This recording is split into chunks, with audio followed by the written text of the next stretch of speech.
El hombre del monóculo. De Fred M. White. Neil Johnson dejó por un momento el libro que estaba leyendo y dio una calada a su pipa pensativo. Era, por encima de todo, un teórico y dedicaba la mayor parte de su vida a los problemas que se relacionan con el intrincado tema del crimen. Era un hombre solitario y con pocos amigos. Afortunadamente para él, tenía ingresos suficientes para poder dedicarse a su estudio favorito. No había casi ninguna autoridad en este tema con la que no estuviera familiarizado, los había leído a todos de principio a fin, y cuanto más estudiaba el tema, más convencido estaba de que la mayoría de los crímenes se basaban en la locura. Había excepciones a la regla, por supuesto, pero en general su experiencia demostraba que esta teoría era correcta.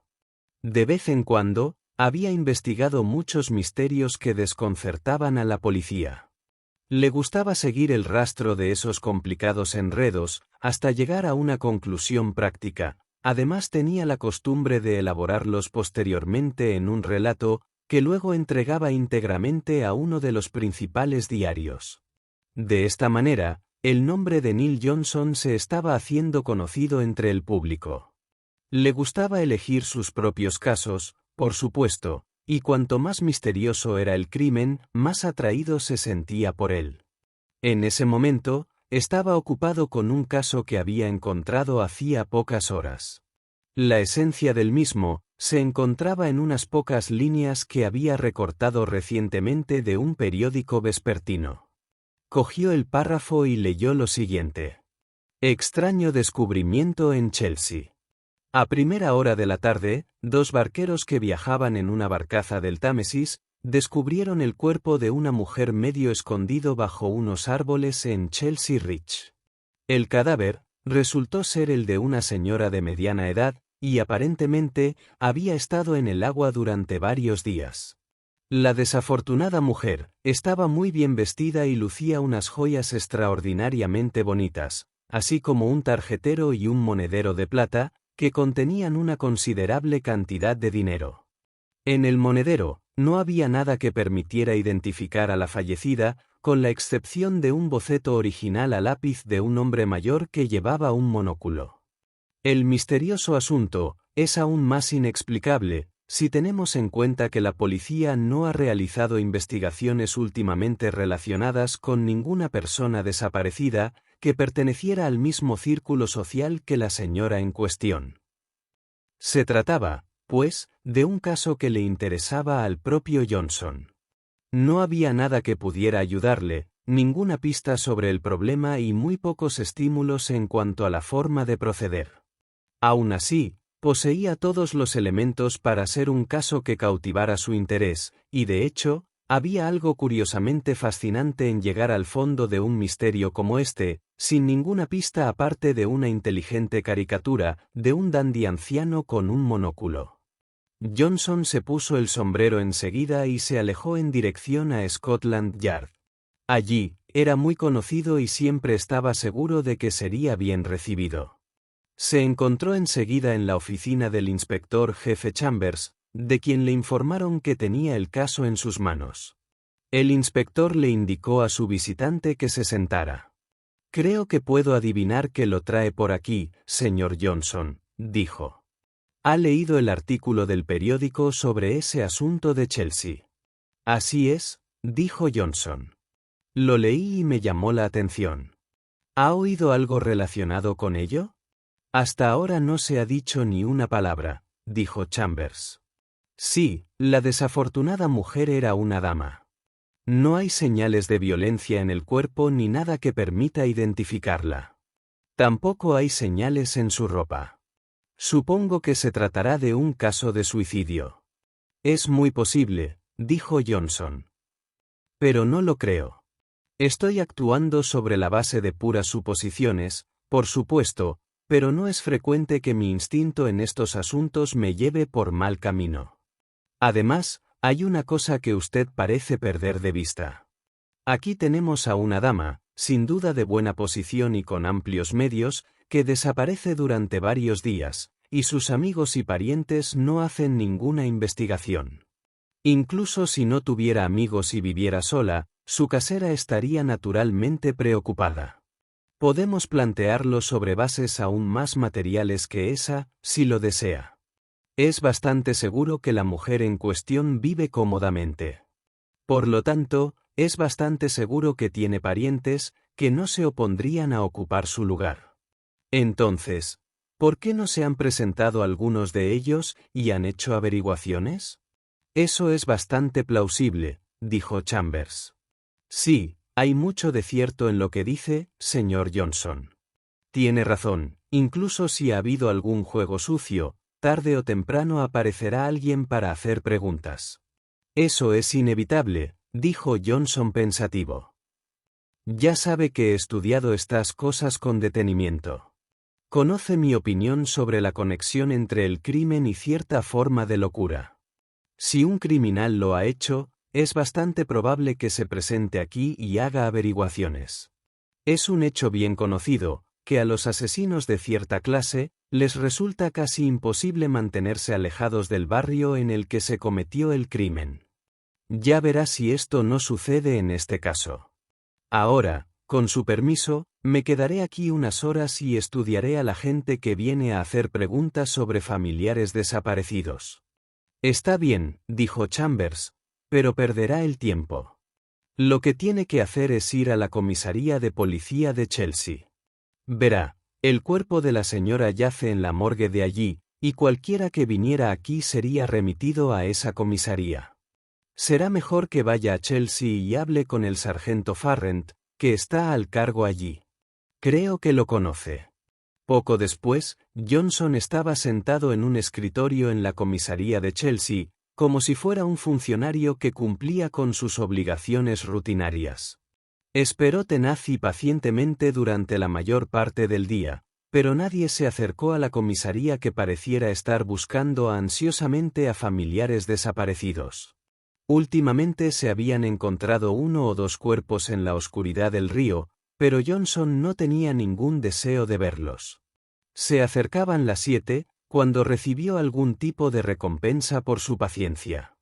Un vendedor ambulante medio borracho había llegado y se había ido, una madre distraída que buscaba a su hija se había marchado llorando, y después de ellos, poco antes de las 8, llegó un hombrecillo apuesto y de aspecto mayor, de modales sencillos y naturales y con un dejo de vivacidad. En apariencia era decididamente francés, aunque no había indicios de acento en su forma de hablar, estaba bien vestido, parecía próspero y se llevaba bien con el mundo en general. Estaba muy apenado, comentó, por haberles causado semejante molestia, pero tenía una tarea muy desagradable que cumplir. Al parecer, había desaparecido la hija de un amigo suyo, cuya edad oscilaba entre los 19 y los 20 años. El amigo estaba tan abatido por el dolor y la ansiedad que, por el momento, no podía investigar por sí mismo. Por supuesto, era posible que no le hubiera ocurrido ningún daño real a la muchacha, que era conocida por ser extremadamente romántica, y tal vez alguna aventura amorosa estuviera detrás de la desaparición. Pero, por otro lado, la muchacha podía haber sido víctima de un delito. Por supuesto, era algo horrible de hacer, pero el visitante preguntó si se le permitiría ver los cuerpos que yacían en la morgue. El lugar está abierto para ese propósito, señor, dijo Farrent. ¿Sería tan amable de seguirme por aquí? Mientras el extraño se acercaba, Johnson se levantó de la mesa donde aparentemente estaba ocupado y se acercó con un libro y un bolígrafo en la mano. Se los entregó al hombrecillo. ¿Podría escribir aquí su nombre y dirección, señor?, dijo con aire oficial. Por un instante, el extraño pareció sobresaltarse. ¿Es esa la costumbre habitual?, preguntó. Sin duda nos ayuda, dijo Johnson. ¿Se puede ver claramente la ventaja que supone para nosotros? Claro, claro, dijo el hombre, lo comprendo. Si me da el libro, lo firmaré con mucho gusto. Cogió la pluma, y sin vacilar, escribió a mano con letra clara, un nombre y una dirección. Johnson regresó con gravedad a su escritorio, mientras Farrent acompañaba a su visitante hacia el oscuro, e inefable lugar que había más allá. En cuanto se dio la vuelta, Johnson cogió el Directorio de Londres y hojeó rápidamente sus páginas. No le sorprendió descubrir que el nombre y la dirección del apuesto caballero eran completamente falsos. Allí estaba, pues, el primer hilo del misterio. Había estado absolutamente seguro de que, tarde o temprano, alguien vendría a ver el cuerpo, y la conclusión había resultado correcta. El hombrecillo regresó enseguida, había perdido gran parte de su jovialidad, su rostro se había vuelto de un peculiar color verde. Sacudió la cabeza triste y apesadumbrado. «Lamento mucho molestarle», dijo. «La pobre muchacha que estoy buscando no está aquí. Debo ir inmediatamente a ver a su padre. Probablemente volveré a buscarla por la mañana». El hombrecillo desapareció, completamente ignorante del hecho de que, un momento después, lo seguía un policía detective, a quien Johnson le había apremiado con solo una mirada para cumplir esa tarea especial. «¿Por qué querías que lo siguieran?», preguntó Farrant. «Oh, por ahora es una simple precaución», respondió Johnson. No, ese encantador anciano no decía la verdad. No tiene ningún amigo que tenga una hija desaparecida, y la muchacha en cuestión no existe. Me pareció demasiado pretencioso. Como vio, se me ocurrió pedirle que escribiera su nombre y dirección. No le gustó la sugerencia, pero escribió los detalles sin dudarlo un instante. Cuando usted se fue, fui a buscar el Directorio de Londres y descubrí, como esperaba, que la dirección y el nombre no existían. Eso, en sí mismo, es una circunstancia sospechosa. No voy a llegar al extremo de decir que este hombre esté relacionado con la desafortunada dama que fue rescatada del Támesis hoy, pero, al mismo tiempo, admitirá que es posible. Como también, el hecho de dar un nombre y una dirección falsos es un poco extraño. Ahora, dígame, ¿sucedió algo significativo mientras nuestro hombre estaba en la morgue? En ese momento no lo pensé, admitió Farrant, pero ahora que lo pienso, bueno, sí. Había 3 cuerpos allí, apenas miró 2 de ellos, pero ciertamente parecía estar interesado en el tercero. Y supongo que el tercero era el cuerpo de la desafortunada mujer que fue recogida en Chelsea esta mañana. Sí, así es, dijo Farrant.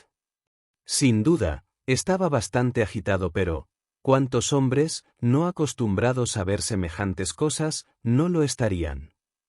Se detuvo ante ese cuerpo en particular, y lo miró durante largo rato, a través de su monóculo.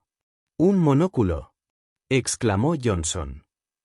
Lo observé con mucha atención, y no vi ningún monóculo. «Sí, llevaba uno, lo sacó de un bolsillo de su abrigo», contestó Farrant.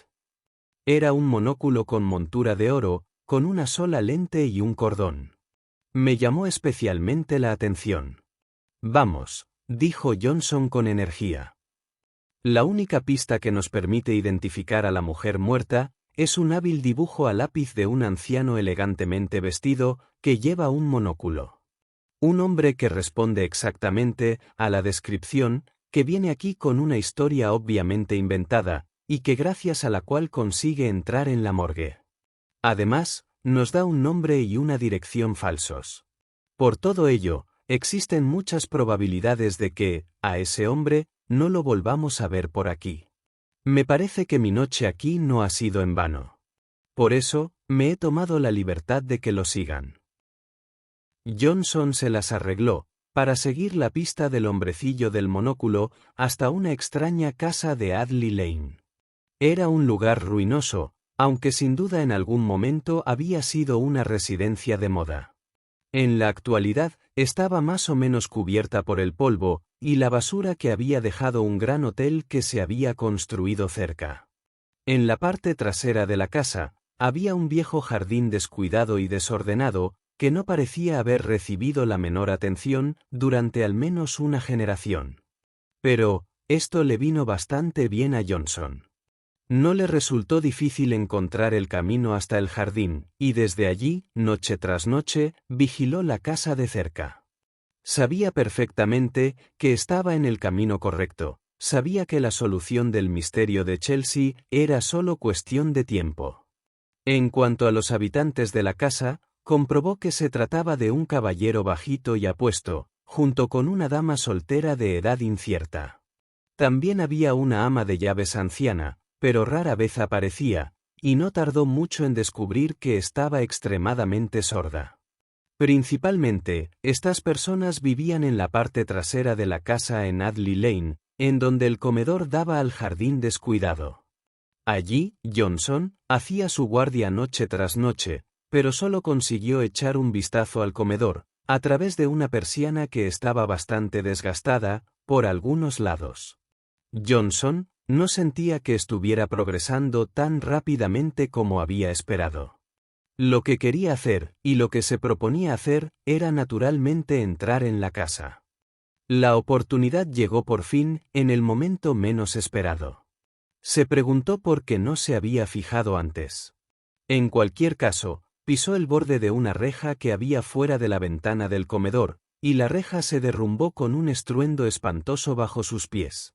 Un momento después, el apuesto caballero miró desde una ventana francesa con una vela en la mano. Johnson rápidamente se escondió de nuevo en la oscuridad. El hombrecillo no pareció sospechar nada, murmuró algo para sí mismo sobre la necesidad de llamar a un carpintero para que arreglara la reja rota. Esta era la oportunidad de Johnson. Se deslizó con valentía en la casa, y un momento después se encontró en el comedor. Johnson vio que la cena estaba servida. En un rincón de la habitación había un biombo bellamente pintado, y Johnson se escondió detrás de él. Desde allí, podía ver el interior de la habitación a través de las bisagras del biombo, y solo un momento después recibió su primera sorpresa, pues entró en la habitación el elegante caballero, que llevaba unas gafas de montura gruesa y una gruesa bufanda alrededor del cuello. El hombrecillo se sentó a la cabecera de la mesa. Y entonces Johnson vio a una mujer alta con el rostro pálido como la muerte y un par de ojos brillantes entrar mecánicamente en la habitación. La mujer se sentó a la mesa con aire de autómata. Johnson vio cómo se estremecía al ver la comida. El hombre la ayudó a llegar a uno de los platos con tapa de plata. «Tienes que comer», dijo en voz baja. «Tienes que comer, querida Mary. Si Lidia hubiera comido, ahora estaría aquí». La mujer parecía emocionarse tanto como el espía detrás del biombo. El anciano no hizo ningún gesto que indicase que iba a comer, y se limitó a observar desde su asiento. Johnson temblaba ante la visión de un gran descubrimiento. Observaba a la mujer, que intentaba tragarse lentamente la comida. En ese momento, el hombrecillo tosió y se atragantó, tapándose la boca con la bufanda, señalando con un gesto un pequeño barril de plata que había sobre la mesa. Entonces la mano temblorosa de la mujer se estiró, tocó el grifo del barril e inmediatamente un pequeño chorro de brandy cayó en un cuenco. Johnson pudo ver el fino chorro danzando, como un arco iris, contra las luces.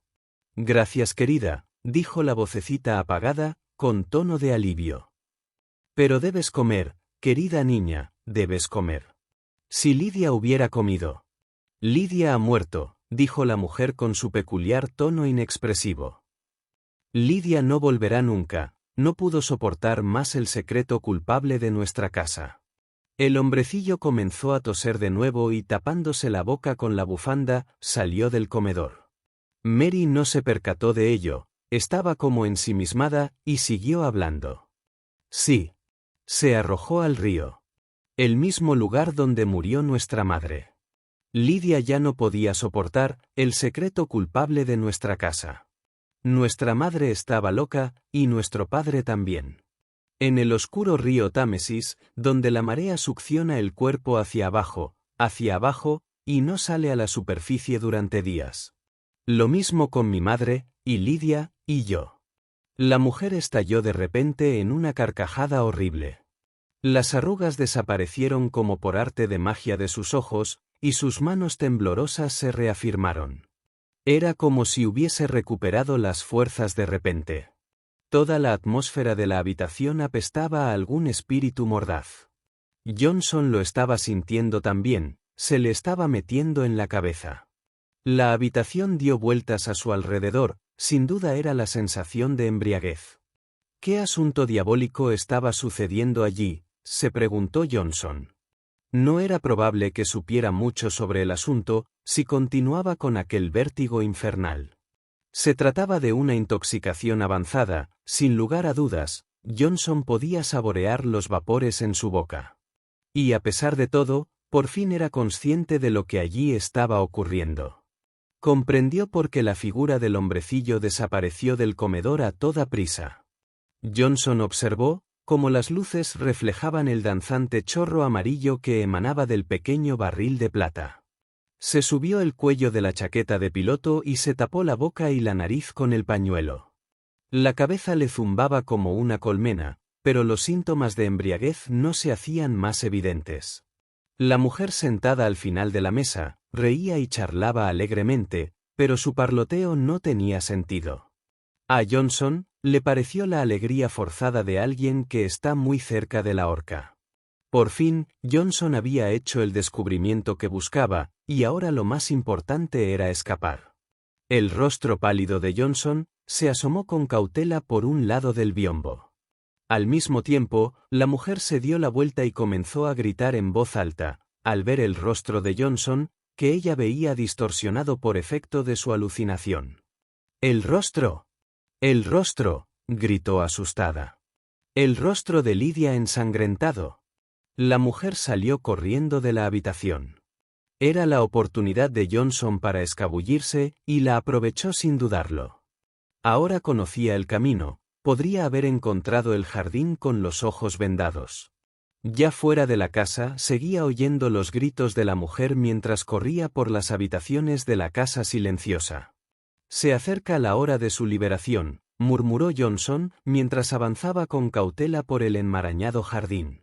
1 hora o 2 más, y ese bribón estará en manos de la policía. ¿Se le ha ocurrido alguna vez a un rufián astuto un plan más ingenioso y despreciable? Media hora después, Johnson, ya lavado y cambiado de ropa, entró en Scotland Yard. Chambers lo recibió con entusiasmo. Era una noche muy tranquila. «Bien», exclamó el inspector. «¿Tiene algo para nosotros?» «Lo tengo todo», dijo Johnson en voz baja. «He resuelto el misterio de Chelsea, y es una tragedia bastante espantosa. He hecho un trabajo muy bueno para usted, pero nunca ha oído nada tan apasionante como esto». 1 hora después, el inspector había oído todo lo que Johnson tenía que decir mientras fumaba un cigarrillo. Chambers parecía poco impresionado y Johnson sonrió. «¿No me entiende todavía?», dijo. «Aquí está el cuerpo de una dama bien vestida, cuidadosamente alimentada, sin señales de violencia, encontrado en el Támesis. El cuerpo ha estado allí durante algunos días. Y sin embargo, no se ha hecho ninguna investigación sobre la dama desaparecida. Sospechoso para empezar. Evidentemente, el hombre que sabe, siempre hay un hombre que sabe, en este caso tenía sus propias razones para no presentarse. Bueno, hasta ahora todo bien. Tenemos el cuerpo y el dibujo a lápiz del hombre del monóculo. Tan pronto como leí el periódico, salí corriendo hacia la comisaría, sabiendo que alguien aparecería tarde o temprano. De hecho, ese hombre apareció enseguida. Un tipo pequeño y elegante con un monóculo.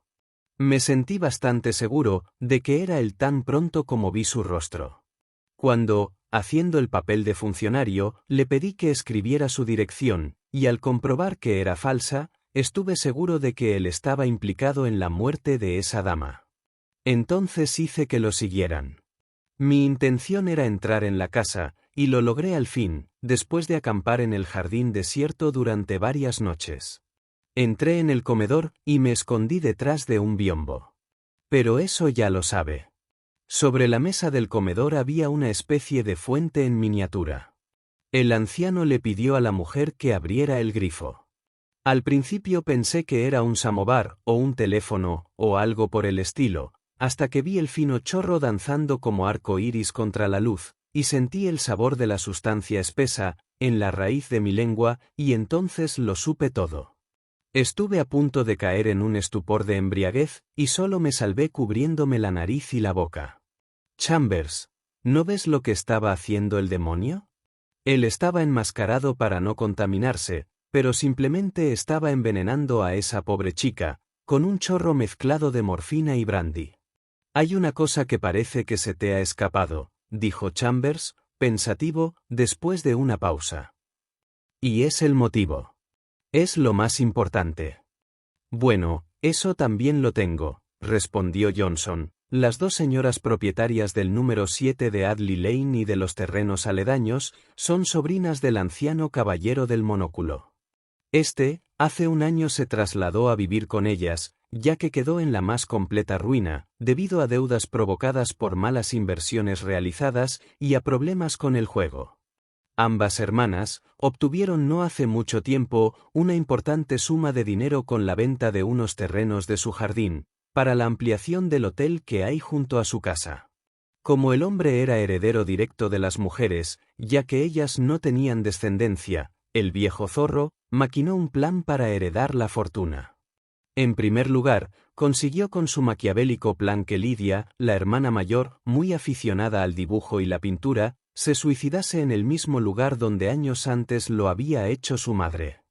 Ahora la mujer llamada Mary, enloquecida por el continuo envenenamiento a la que la tenía sometida, se habría suicidado en el Támesis al igual que hizo su hermana, y el anciano caballero habría quedado libre para disfrutar de sus ganancias mal habidas. ¡Excelente!, exclamó Chambers. Vamos. Son más de las 11. Es hora de que empecemos a actuar en este asunto. Fin. Gracias por ver este vídeo. Por favor, no olvides suscribirte, dar a me gusta, compartirlo y dejar un comentario. Si te ha gustado este relato, puedes encontrar más audiolibros en nuestro canal Homo Lector.